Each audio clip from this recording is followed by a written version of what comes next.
Eh, Aquí estoy ayudando un poco al tiempo de nuestro hermano José Luis García. Él tiene que atender un asunto del INE y era importante que estuviera por ahí. Entonces estamos para servir al Señor, servirles a ustedes y con mucho gusto servir a nuestro hermano José Luis García. Pues esta mañana, desde ayer en la tarde, empecé a buscar sobre qué tema poder compartir con ustedes para esta mañana. Y el Señor me llamó mucho la atención al capítulo 6 de Gálatas, del versículo 1 al versículo 10. Es algo muy específico lo que ahí tenemos, porque el énfasis que la palabra de Dios nos da en ese pasaje es que hagamos bien a todos.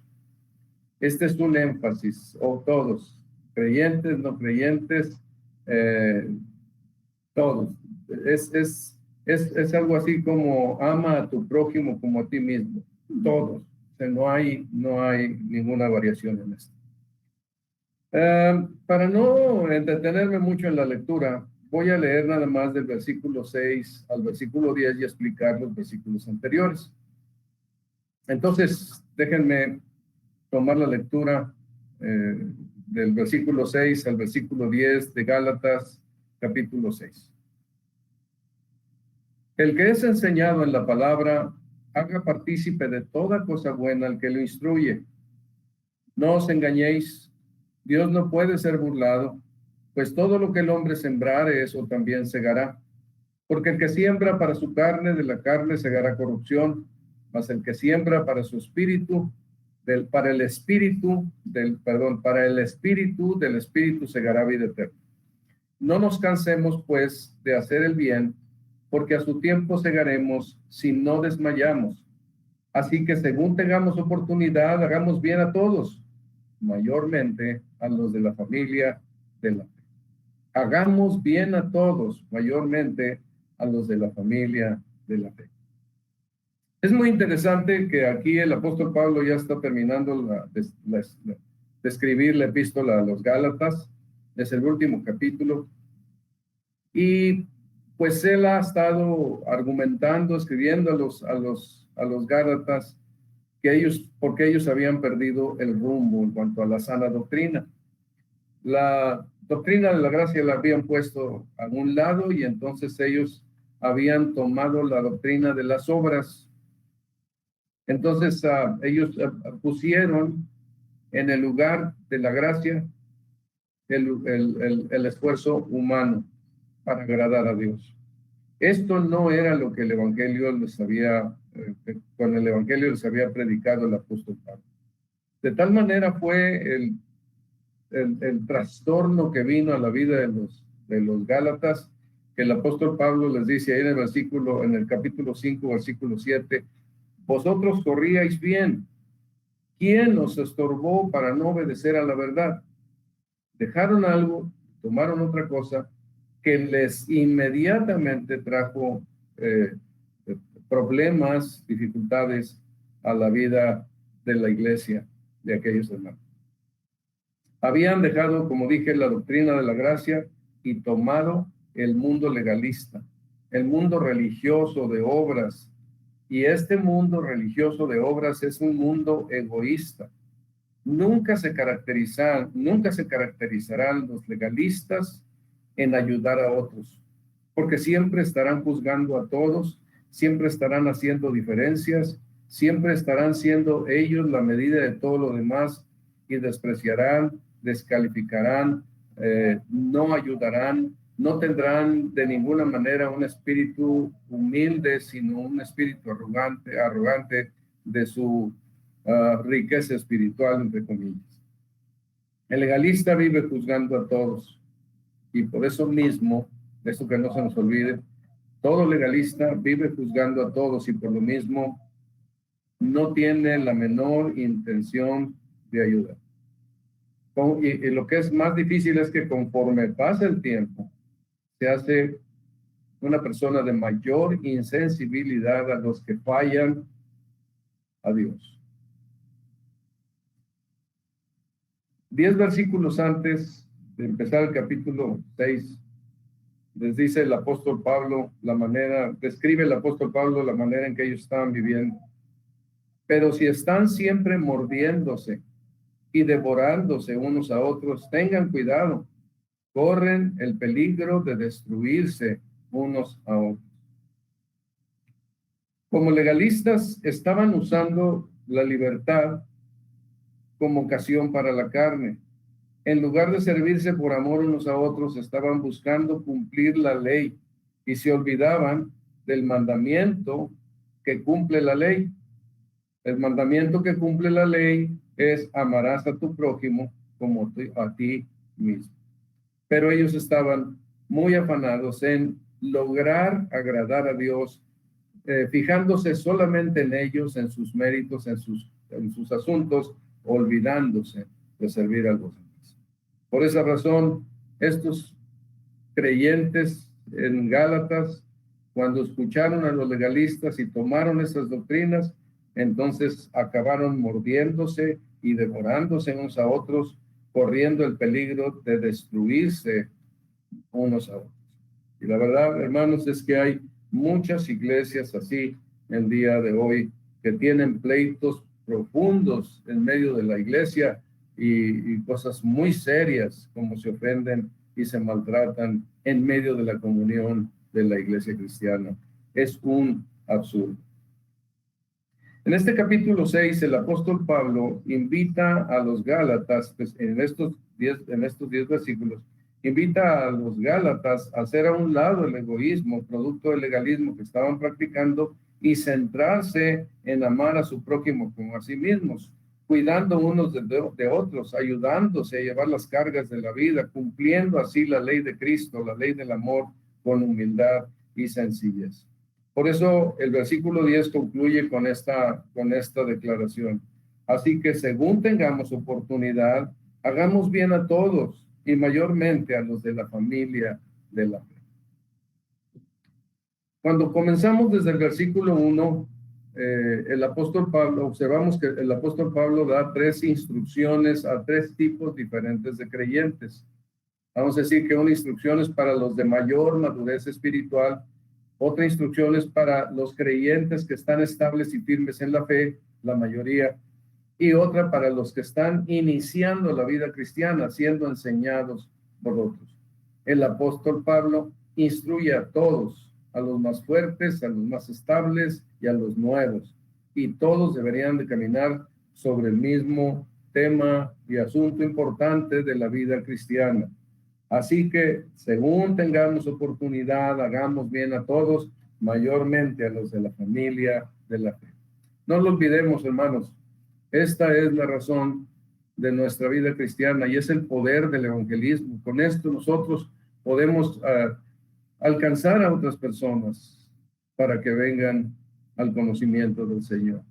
No son pocos los testimonios de personas reacias al evangelio que fueron quebrantadas por las vidas de servicio de otros creyentes que hablaron a su corazón, y entonces ellos vinieron al conocimiento del Señor por las buenas obras, por aquella manera de ayudar de otras personas desinteresadamente a ellos, ¿verdad? Entonces, es un impacto con el evangelio. Así que lo que el apóstol Pablo quiere aquí, y cuando va cerrando ya la carta a los Gálatas, es recordarles que todos tenemos este compromiso delante de Dios, este mandamiento delante del Señor, de que amemos a nuestro prójimo como nosotros mismos. Así que, según tengamos oportunidad, hagamos bien a todos, mayormente a los de la familia de la fe. Y voy a procurar tratar de explicarles o de compartirles todas estas cosas que el apóstol Pablo presenta a estos 3 tipos de creyentes. El primero, entonces, a los espirituales, a los de mayor madurez espiritual, les instruye a participar en algo muy delicado. Fíjense cómo dice ahí el versículo 1. Hermanos, si alguno fuere sorprendido en alguna falta, vosotros que sois espirituales, restauradle con espíritu de mansedumbre, considerándote a ti mismo, no sea que tú también seas tentado. El primer y la primera instrucción que el apóstol Pablo da es a los de mayor madurez espiritual. Como decía, ellos tienen un asunto muy delicado. Ayuden al que es sorprendido en alguna falta. Si alguno fuere sorprendido en alguna falta, lo que ellos tenían que hacer por tener mayor madurez espiritual era restaurarle, no juzgarle. Era ayudarlo a regresar a la comunión de la iglesia, la comunión con el Señor, después de haber cometido un pecado, de haber cometido una falta y que no la quería declarar. Fue sorprendido, él seguía machado en su camino, destruyéndose a sí mismo, fue sorprendido y entonces, si alguno fuere sorprendido, vosotros que sois espirituales, restauradle, no le juzguen. Esto es muy importante, hacer una diferencia en restaurarle, que es el énfasis que hace el apóstol Pablo, y no juzgarle. Aunque no se menciona aquí, podemos tomarlo como algo que está en el ambiente. Ahí el juzgar a una persona sería, no estando el presente. Acá aparte, entre diferentes compañeros de la fe o de la iglesia, empezar a hablar de él, criticarlo, ya lo viste, ya lo encontramos, aquella falta que ha cometido, están ellos comentando, criticando entre sí, sin estar presente el que falló. Aquí la instrucción es, ve con él. El que, si alguno hubiera sido sorprendido en alguna falta, vosotros que sois espirituales, restauradle el espíritu de mansedumbre. Ve y habla con él con un propósito, restaurarlo. Si hay exhortaciones, si hay enseñanza, si hay mensajes bíblicos, si hay algunas palabras a lo mejor firmes, todo esto será con un solo propósito, restaurarle a la fe. Es un creyente, él debe regresar al compañerismo. Todos nosotros vivimos con la presión de la tentación encima de nuestras vidas y podemos caer en algún pecado. Y a lo mejor luego perdernos como se perdió David, según hemos visto en las lecturas del Antiguo Testamento. Se le olvidó que había hecho algo tan terrible con Urías y con su esposa que tuvo que llegar el profeta Natán para exhortar, restaurarle. Aquí los creyentes espirituales se vuelven una especie de profeta Natán que llega y lo restauran, hablan con él para regresarlo al compañerismo del Señor, al compañerismo de la iglesia, a una vida nuevamente que agrada al Señor, ayudarlo a confesar, a que él pueda confesar su pecado y regrese a la vida cristiana y vuelva a caminar en la relación con el Señor, porque el Señor es misericordioso con los hombres, con los que estamos, los pecadores. Él es un sumo sacerdote a favor de nosotros. Les dice que restáurenle, pero también les dice que ellos lo hagan con espíritu de mansedumbre. Aquí entra esa mansedumbre que solamente viene por el conocimiento de Cristo Jesús. A mayor conocimiento de las Escrituras, a mayor madurez espiritual, una característica que se va notando es el espíritu de mansedumbre, humilde y sencillo como Cristo. La obra que el Espíritu Santo está haciendo en la vida de los creyentes es una obra en donde el carácter de Cristo se refleja a través de la persona del creyente cada vez más. Y la característica del Señor es que Él es humilde y sencillo.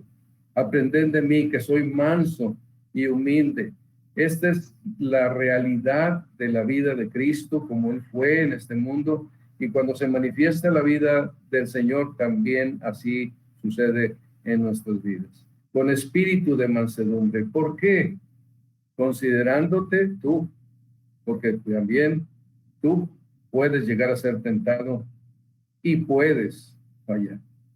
Entonces no hay orgullo en esto, no hay vanidad, no hay una actitud superior al otro que pecó, no, al contrario, con humildad, con sencillez, hablar con él, animarlo, ayudarlo, exhortarlo, aconsejarlo, darle pasajes de la Escritura, pero a él, a lo mejor con otro hermano, porque dice vosotros que sois espirituales, como una compañía para poder ayudarle con un propósito definido. Entonces, no se juntan dos para juzgar a uno que no está, que ha pecado, sino que los dos van y le ayudan a regresar al camino que había dejado.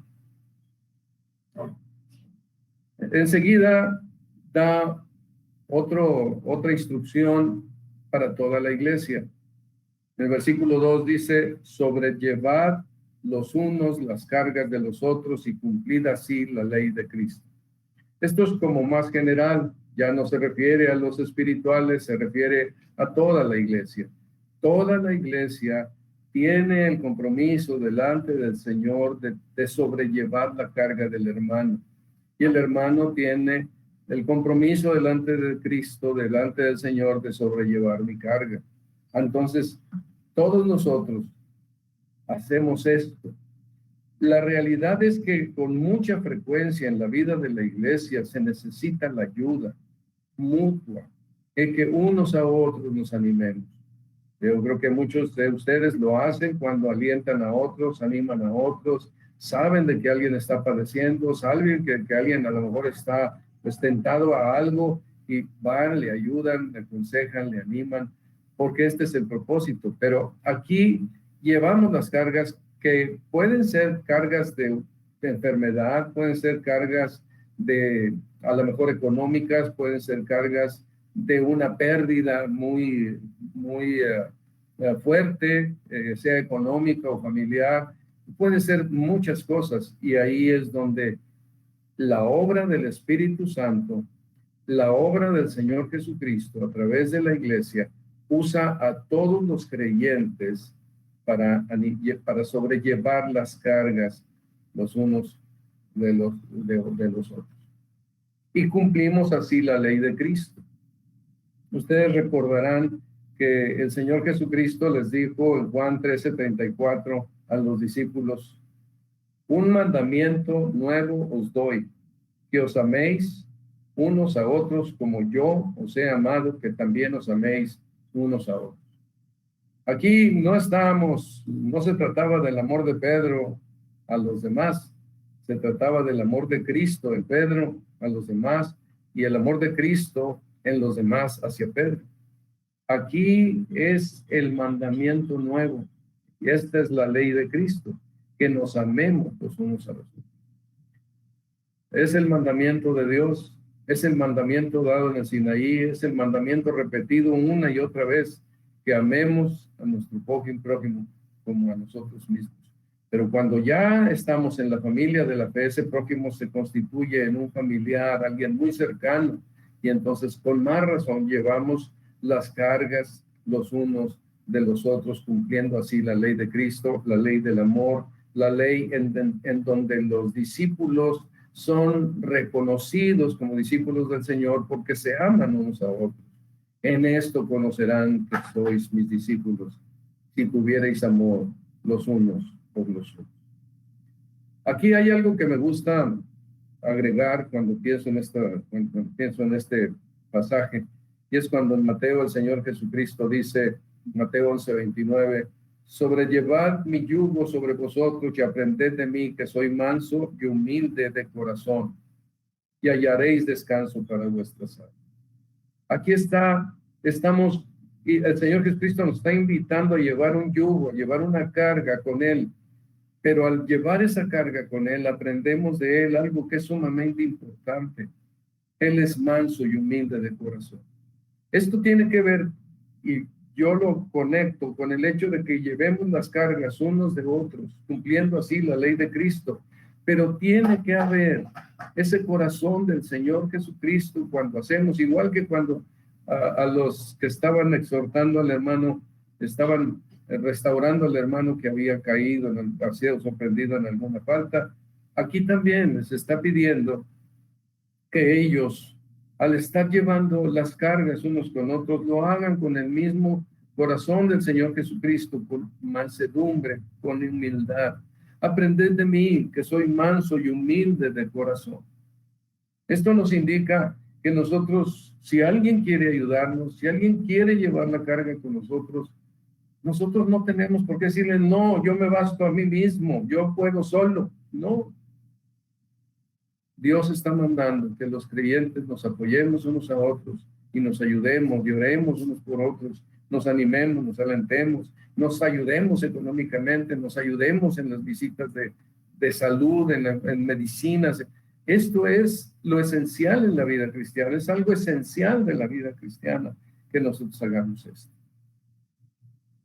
Amarnos unos a otros, exhortarnos, ayudarnos, animarnos unos a otros, es cumplir la ley de Cristo, la ley del amor, con la mansedumbre y humildad de Cristo.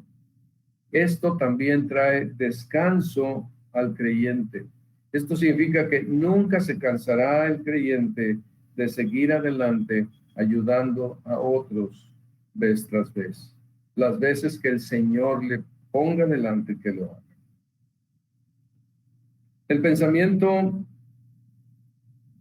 aquí cuando vamos un poquito más adelante en el pasaje, menciona una exhortación al pensamiento legalista. Cuando llega el versículo 3 dice, porque el que se cree ser algo, no siendo nada, a sí mismo se engaña. Así que cada uno someta a prueba su propia obra y entonces tendrá motivo de gloriarse solo respecto de sí mismo y no en otro, porque cada uno llevará su propia carga. El pensamiento legalista, como decía antes, siempre se está poniendo él como un estándar. Todos los que son como yo agradan a Dios igual que yo. Pero aquí no dice esto, aquí está cancelando eso.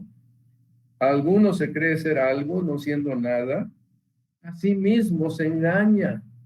El legalista se engaña a sí mismo pensando que Dios lo tiene en un alto nivel por su esfuerzo de obras que él hace para agradar a Dios. No es así. Él quiere compararse con otros y pensar que Dios le da favor a él porque él ha cumplido y los otros no. Y dice, así que cada uno someta a prueba su propia obra y entonces tendrá motivo de gloriarse solo respecto de sí mismo y no en otro. No va a decir, es que yo sí, Señor, porque aquel no. Yo sí puedo y él no puede. No, no puede decir eso. Su obra es delante de Dios en soledad con Dios. No puede gloriarse en otro, no puede apoyarse en otro para levantarse a sí mismo. Y agrega el versículo 5, cada uno llevará su propia carga. No estamos siendo nosotros el parámetro, somos nada. No podemos pensar que nosotros somos algo. Así que este espíritu de humildad, este espíritu de mansedumbre está en el cristiano, pero no está en el legalista porque él no acepta esto. Él se crea. Entonces, pues sí, este problema tan fuerte que tenían con los legalistas, era necesario presentar los argumentos que el apóstol Pablo estaba presentando. Dice también la palabra de Dios, me gusta mucho cómo lo dice la Nueva Versión Internacional, este versículo 4, dice, cada cual examine su propia conducta y si tiene algo de qué presumir, que no se compare con nadie. Este es el pensamiento, este es el pensamiento del legalista, que se justifica esto. Que cada uno cargue su propia responsabilidad. Entonces, el legalista se justifica en los demás pensando que él es algo. El creyente no hace eso. El creyente es humilde, sencillo, servicial, ayuda a otros. Su amor se manifiesta en la actitud de mansedumbre y humildad, en el pensamiento de Cristo, que es humilde y sencillo para servir a los demás. Dice el versículo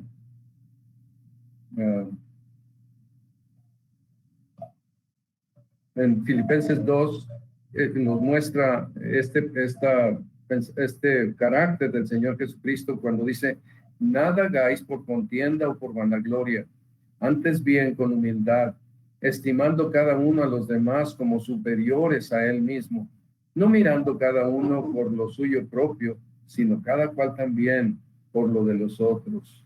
Haya pues en vosotros este sentir que hubo también en Cristo Jesús. Ese es el sentir que debe haber en cada creyente.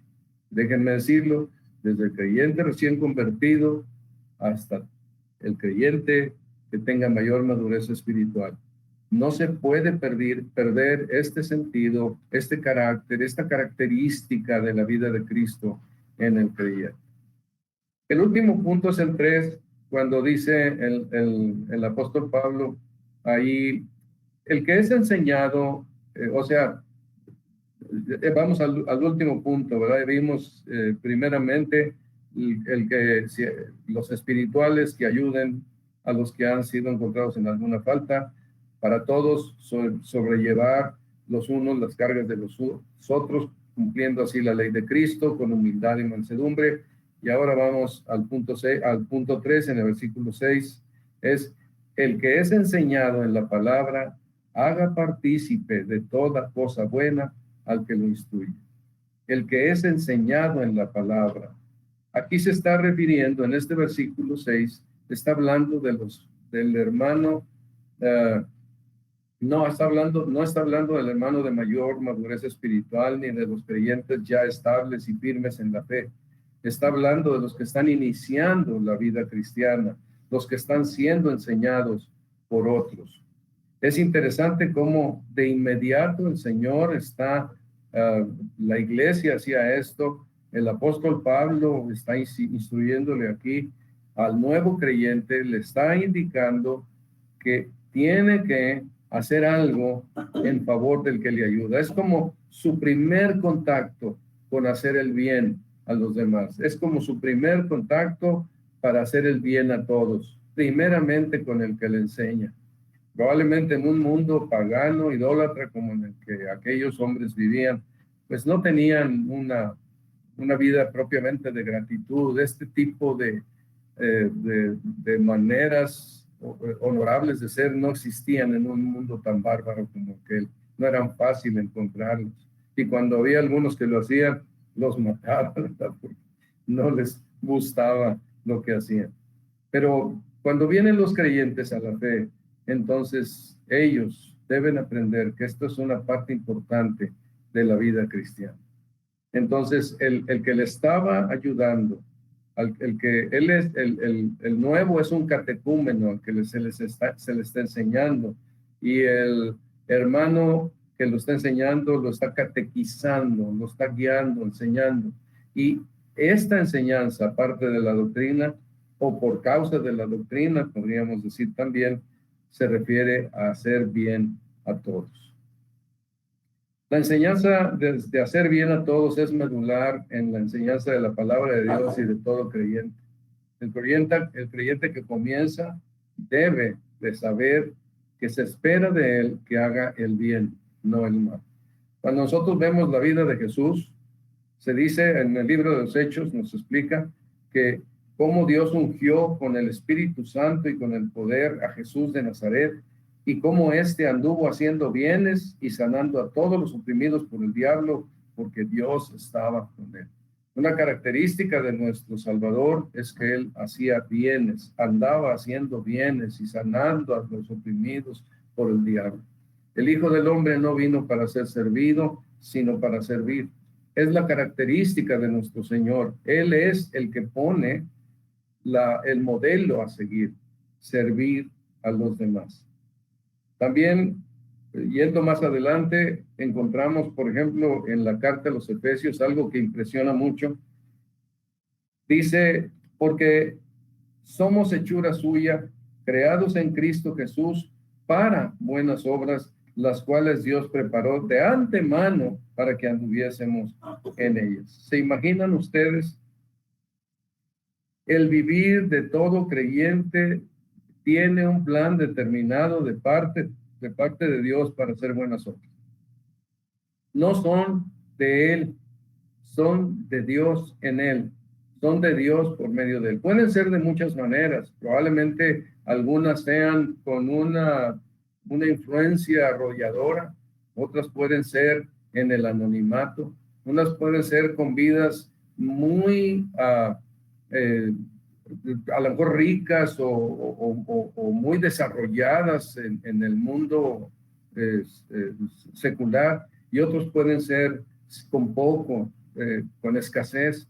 Unos pueden ser con salud, otros pueden ser con enfermedad, unos pueden ser de una manera, otros de otra, pero las obras están planeadas en nuestras vidas. El Señor las preparó de antemano para que anduviésemos en ellas, y el Señor quiere glorificarse a través de esas obras. Todo lo que tú estás pasando, lo que yo estoy pasando, lo que hemos pasado, lo que pasaremos en el futuro, son obras que Dios ha planeado para que andemos en ellas. Nosotros debemos aceptarlas, cargarlas con humildad y mansedumbre, confiando en el Señor, con fe, creyendo, con paciencia, creyendo que el Señor está obrando en aquello, y un día habrá una cosecha extraordinaria en la vida cristiana. También algo que la palabra de Dios enseña, o sea, ya dijimos, la vida de Jesús nos enseña una vida de hacer bienes y sanar.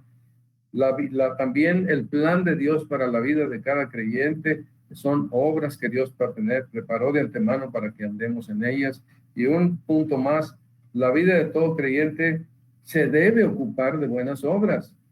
Cuando el apóstol Pablo le dice a Tito, en el versículo 3:8, dice: palabra fiel es esta, y en estas cosas quiero que insistas con firmeza, para que los que creen en Dios procuren ocuparse en buenas obras. Para que los que creen en Dios procuren ocuparse en buenas obras. Estas cosas son buenas y útiles a los hombres. Ocúpate en estas cosas, permanece en ellas, para que tu aprovechamiento sea manifiesto a todos. El mandamiento para Tito era enseñar a los hermanos a ocuparse en buenas obras. Entonces, esta era la enseñanza para los creyentes, desde que empezaban, en todo su recorrido de la vida cristiana, y si llegaban a estar en un grado de madurez espiritual que pudieran ayudar a otros y guiar a otros en la vida. Esto era un énfasis constante, y es un énfasis constante en las Escrituras. Ahora, estas buenas obras alcanzan todas las áreas de la vida. Estas buenas obras son para hacerse donde quiera que nosotros estamos presentes. Puede ser la iglesia, puede ser nuestro hogar, nuestra relación matrimonial, nuestra relación con nuestros hijos. Deben de manifestarse en tu vida, en tu relación con los tuyos o con otros. No debe haber palabras ásperas o palabras duras o burlas o engaños. No, ese no es el carácter de Cristo. Debe de ser el carácter de Cristo el que se tiene que manifestar en nuestras relaciones, en todas partes, sea de trabajo, sea de barrio, sea de familia, donde quiera que sea. Nosotros debemos hacer bien a todos, de todo corazón.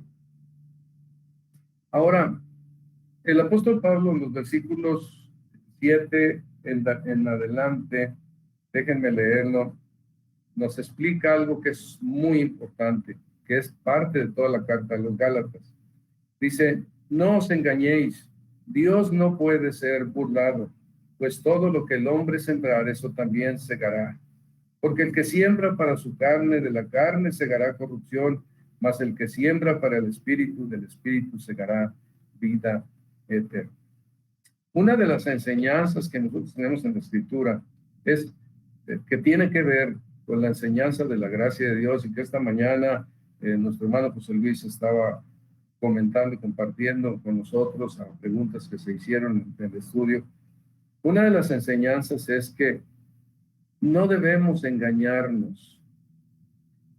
Aquí el punto clave es que no hay nada que nosotros hagamos que no esté bajo la mirada de Dios.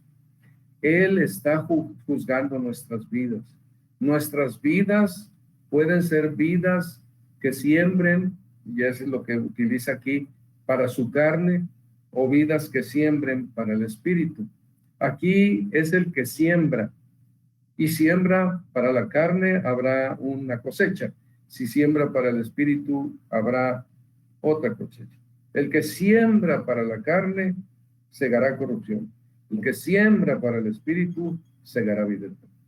Un legalista, probablemente cualquiera de estos legalistas que ahí estaban insistiendo, o a lo mejor hermanos que habían tomado la doctrina legalista, ellos pensaban que estaban sembrando para el espíritu y no.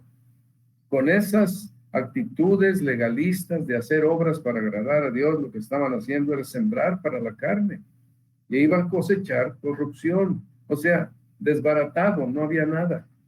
Si sembraban para el espíritu, entonces había vida, vida eterna, vida plena, completa. Entonces, la enseñanza que aquí está dando el apóstol Pablo es pedirles a todos los que estaban leyendo la carta, legalistas o no, creyentes de tiempo, creyentes firmes, creyentes nuevos, a todos, que recordaran que no, Dios no puede ser burlado. Nosotros vivimos no para agradar a las personas, vivimos delante de Dios para agradar a Dios. Él es el que nos capacita para agradarle y vivir en las cosas que nos manda, en las tareas que nos da, en las experiencias que experimentamos. Y nosotros debemos de vivir con gratitud y agradecimiento por su presencia con nosotros y su ayuda, con la ayuda de su gracia en todas las cosas que nos animan. Creo yo lo explico de esta manera. Nosotros tenemos ahí dos fuerzas que son muy poderosas. Especialmente es poderosa la del espíritu. Pero aquí como que están en una posición como de salir a escena. ¿Cuál va a salir a escena? El que siembra para la carne sale a escena, entonces segará corrupción. El que siembra para el espíritu sale a escena, el espíritu de Dios, entonces segará vida eterna. ¿Qué sale? ¿Qué es lo que aparece en mi diario vivir? Como creo nos explicaba nuestro hermano José Luis hoy en la mañana, pues yo voy a enfrentar diferentes situaciones. Ante cada situación probablemente yo tenga las dos opciones. ¿Qué miro? ¿Miro lo que no debo? Miro para la carne. Renuncio a mirar lo que no debo, entonces no estoy mirando para el espíritu. Si yo veo lo que es de la carne, las cosas ofensivas, o si yo pienso en las cosas ofensivas, o me deleito en cosas que son desagradables a Dios, estoy sembrando para la carne. Si estoy yo buscando las cosas que son del espíritu, el bien de otros, la ayuda a otras personas, el orar por alguien, el leer la palabra, el orar, el poder ser edificado en la iglesia, el aportar algo de apoyo económico a los hermanos que tienen necesidad, el ir a ayudar a mejor a pintar una casa porque alguien necesita una pintura de casa. En fin, cualquier cosa que yo haga, si coméis o bebéis o hacéis otra cosa, hacedlo para la gloria de Dios. Estoy sembrando o para la carne o para el espíritu, y voy a cosechar de la carne o voy a cosechar del espíritu. Yo creo que por causa de la gracia de Dios, la expresión que yo encuentro más clara, más fácil, más sencilla, es lo que dice en Gálatas 5:16. Andad en el espíritu y no satisfagáis los deseos de la carne. Es todo por la gracia de Dios. Debemos leer, debemos orar, debemos buscar estar en la comunión con los hermanos, el aprender de las escrituras, estudiar la palabra. Esto nos enriquece, esto trae bendición a la vida, nos permite conocer a nuestro Dios y quedar más admirados por su obra, su gracia y el poder que actúa en nosotros. Pero la vida cada día es una decisión en la gracia de Dios, o una decisión en la carne. O ando en el espíritu o ando en la carne. El mandamiento del apóstol Pablo es que toda nuestra vida ande en el espíritu y no satisfaga las obras, los deseos de la carne. Este es lo que el trabajo, lo que sucede. Aquí el Señor trae el fruto, trae el resultado. A mí me gusta poner esto junto con 1 Corintios capítulo 10. Digo, 1 Corintios capítulo 3, ahí en el versículo 10 hasta el versículo 15. Dice, y voy a tratar de explicar el discípulo, la carne, el espíritu, conforme a la gracia de Dios que me ha sido dada. Yo como perito arquitecto puse el fundamento y otro edifica encima. Pero aquí está la clave. Cada uno mire cómo sobreedifica. Aquí está el discípulo sobreedificando en sí mismo. ¿Qué va a permitir? ¿Qué no va a permitir? ¿A qué se va a concentrar y qué va a despreciar? Mire cómo sobreedifica. Este es el discípulo. Porque nadie puede poner otro fundamento que está puesto, el cual es Jesucristo.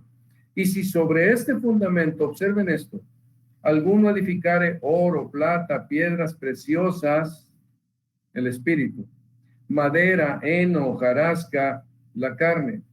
Entonces, ¿siembra para la carne o siembra para el espíritu? ¿Cómo voy a sobreedificar en mi vida? ¿Con cosas preciosas del espíritu o con cosas perennes que se corrompen como la madera, el heno y la hojarasca? Perecederas.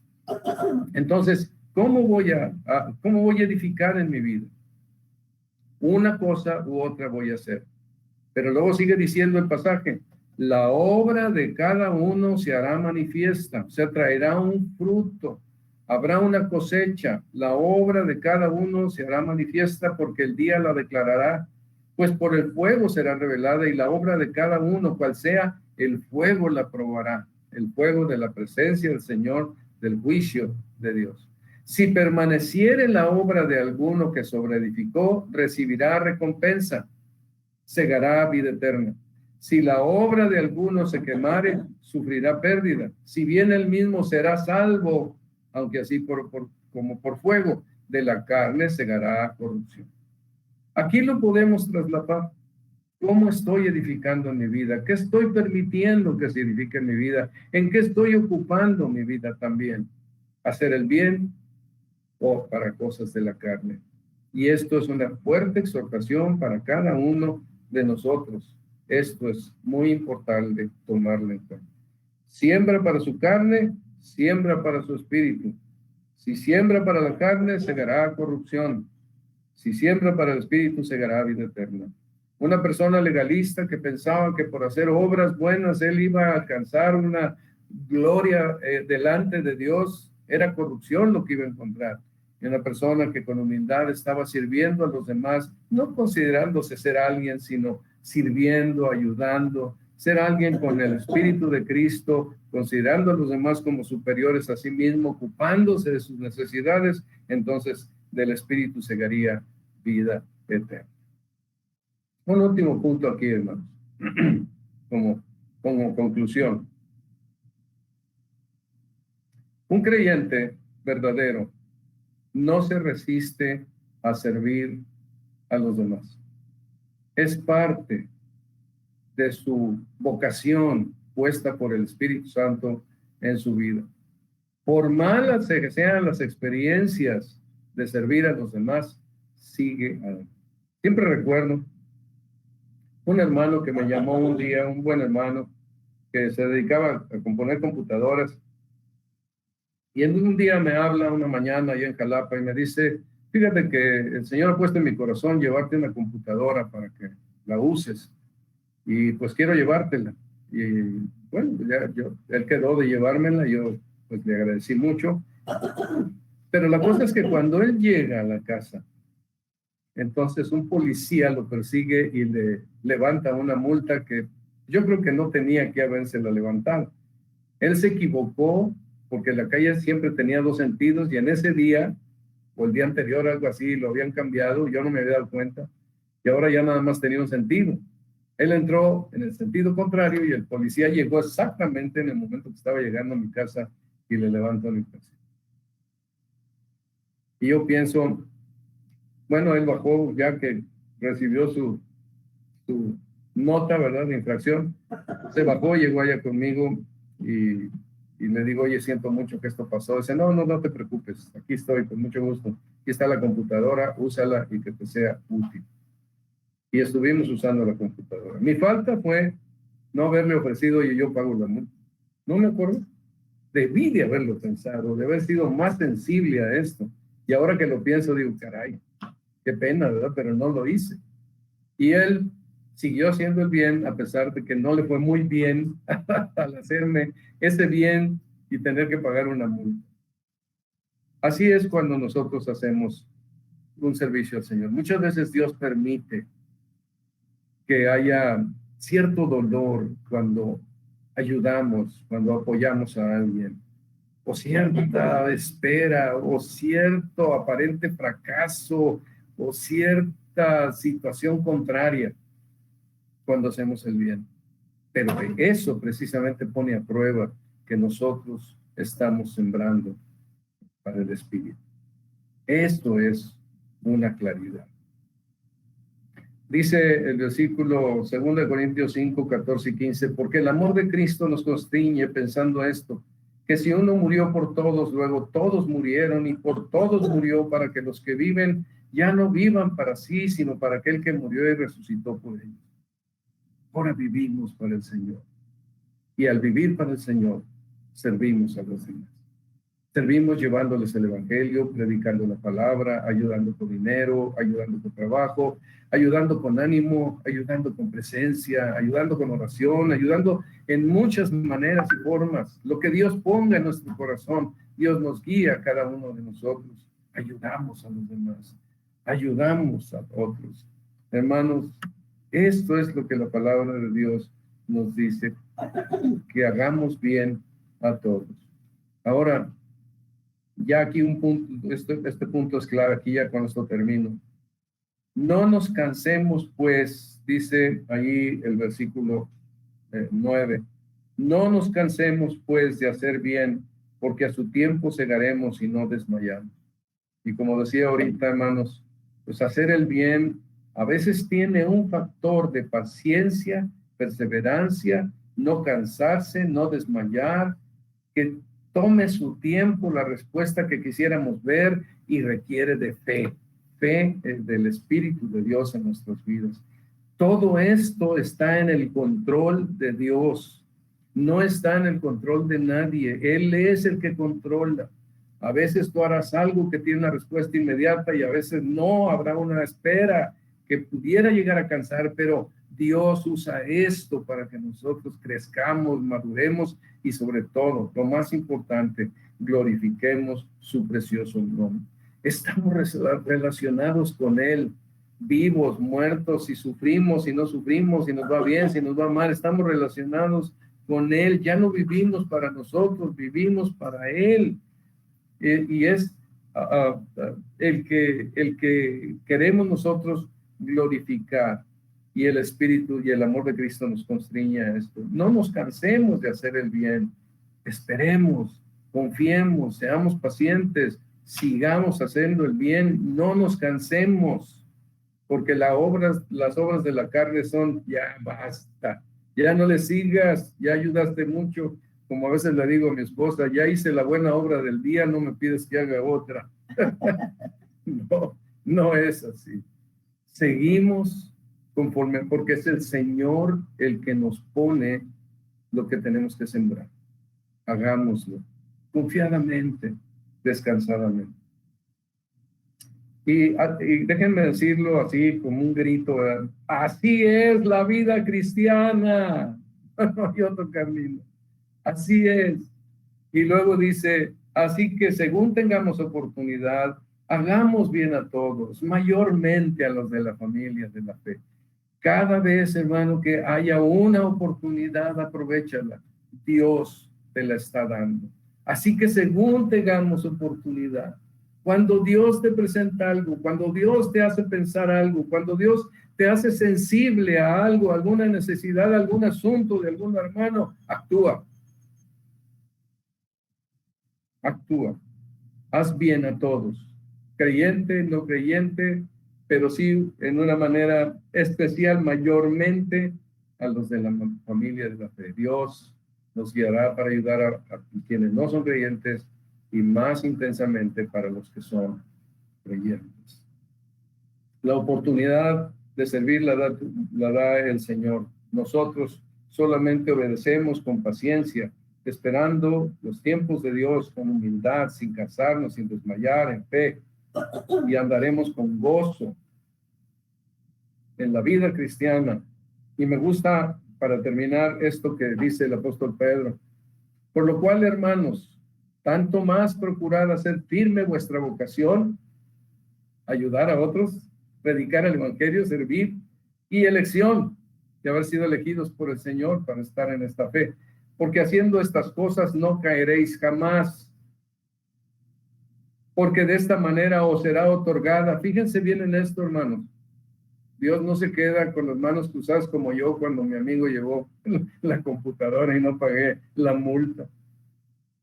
De esta manera os será otorgada amplia y generosa entrada en el reino eterno de nuestro Señor y Salvador Jesucristo. Esto nos gusta. Permítanme orar. Padre Santo,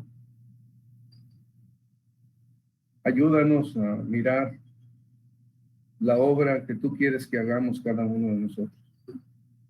Guíanos para ser personas sensibles y hacer bien a todos, mayormente a los de la familia de la fe.